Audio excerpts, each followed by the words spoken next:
The following program, Live and Learn, is made possible by Aging Partners. Find out more on their website. Hi everybody, I'm Kim Hachia. On today's segment of Live and Learn, we're going to be talking about the importance of reading to children from birth to age 5. Stay with us, you won't want to miss this fun program. This and more on today's Live and Learn. Hi, welcome to Live and Learn. My name's Kim Hachia, and I'm really excited today to introduce my guests, Mary and Nancy. One of the things that we're going to be talking about today is how we can ensure that our young children have really a great start in school, and that the way that we do that is we read to them every day.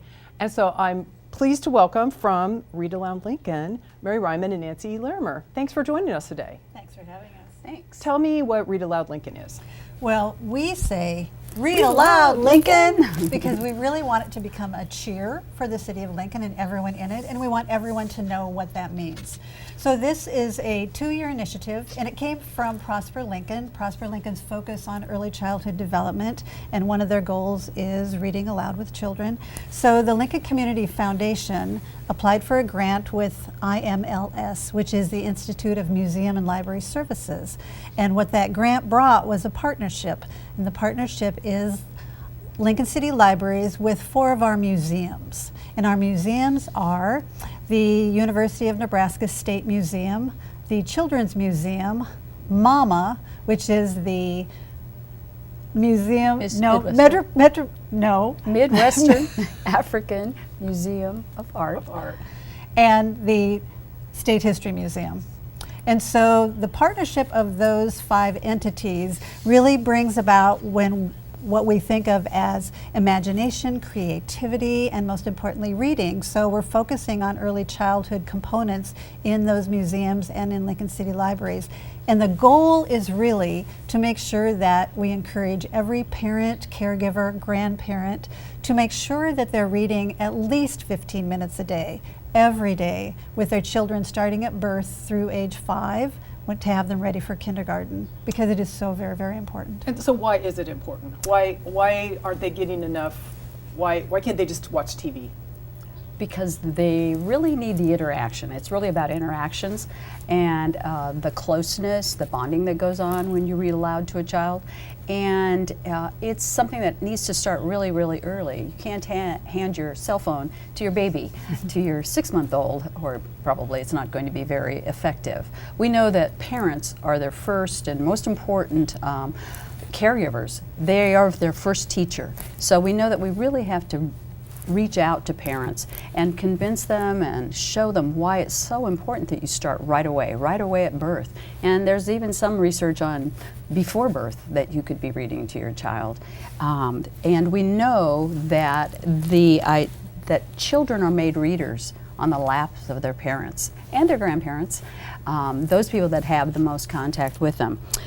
As our motto, our cheer says, read today, succeed tomorrow. We know that's really true. It's going to set the basis for their learning all through their life. So we know it's really critical to start right away. I know that you have a little statistic that says only 14% of parents read to their children daily, which just seems like an astronomically tiny number to me. Exactly. So, do you have a goal of trying to get it to 100%, or what's your target? Well, that's a national statistic, and actually it's an improved statistic. The 2018 survey by Read Aloud 15, which is a national group, has just come out with a new statistic. It used to be 8%. So we feel like we're moving up, but we have a long way to go. We have not set a specific number for Lincoln. We know that we need to reach out to all of Lincoln, not just a certain group or a certain area necessarily. We need to reach out to all parents because you do have a critical. target area though, right? That south of downtown area. We do. That's our initiative pinpointed the south of downtown area to begin the work of working with parents and convincing them just how important it is that they read aloud. And so what are some of the things you're doing to reach out to, because you reach out to parents, right? It's not like you're telling kids, hey kids, tell your mom and dad. No. But But we do have that kind of in the back of our heads as well, as we move forward to work with siblings to read aloud to their little brothers and sisters. But right now we're really focusing on the parents, because we know the first thing that they need to do is focus on conversation, focus on words. That's what babies hear first, are words. So the more you can talk to them, and meaningful talk, not just don't do that, stop, you know, you're going to get burned, you know, those kinds of things, that by the age of 4 they'll have heard 30 million words, which seems crazy. But we also know that children develop, their brains develop so quickly, that we need to really capture their love of reading by the age of 3. So we really need to start early, and the earlier the better. Birth. So are there specific conversations or books that parents should be targeting or looking at, or is it just any conversation? You talked a little bit about, you know, they need to learn more than just no, but you know, what's a helpful thing? Right. You know, there really are no specific titles. You know, you might start with Pat the Bunny, which is a classic which everyone has read, or it seems like everyone has, and that's been around since 1940. You might have Corduroy, and Corduroy's been around since 1968. And so everyone seems to have a favorite, but that's what we want. We want everyone to have a favorite memory, a favorite book from their childhood that they can continue to talk about, because really it's about reading. Reading is the best way to make that happen. A picture book like Corduroy has about 500 words in that book. That's expanding their vocabulary every time you read one of those books. But it's also, like Nancy said, it's really about, the important part is getting words into the heads of babies and children and having them hear words, and more words. And that might be talking in the car, talk to them while you're cooking, read the newspaper out loud with them, read the book that you're reading. It's really the bonding of being together. So there are fabulous children's books. There are fabulous board books for babies to have. But in reality, it's also just making sure that you're talking to them a lot, everywhere you go, walking down the street, talking about colors. There are many, many ways while you're having dinner together, everything, and talking to them. It's getting words. That's the most important piece of this. And it's about that interaction, the interaction between that, and then the words lead into books. And it's not just parents that can be part of this, right? It's caregivers, grandparents. Anyone who's spending time with the child. It's important that they see other people reading books, that books are around them. They're by their side, they have access, easy access. The child can get easy access to the books. But it's really about seeing parents and understanding and feeling what happens when you have a child on your lap or close by, that it's a really special time. It's a time that they enjoy.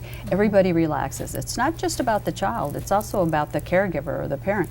They really relax and they become calmer, and that just becomes a really pleasurable time, and children remember that. Oh, I remember when my dad used to read Corduroy, or I remember Curious George, or whatever.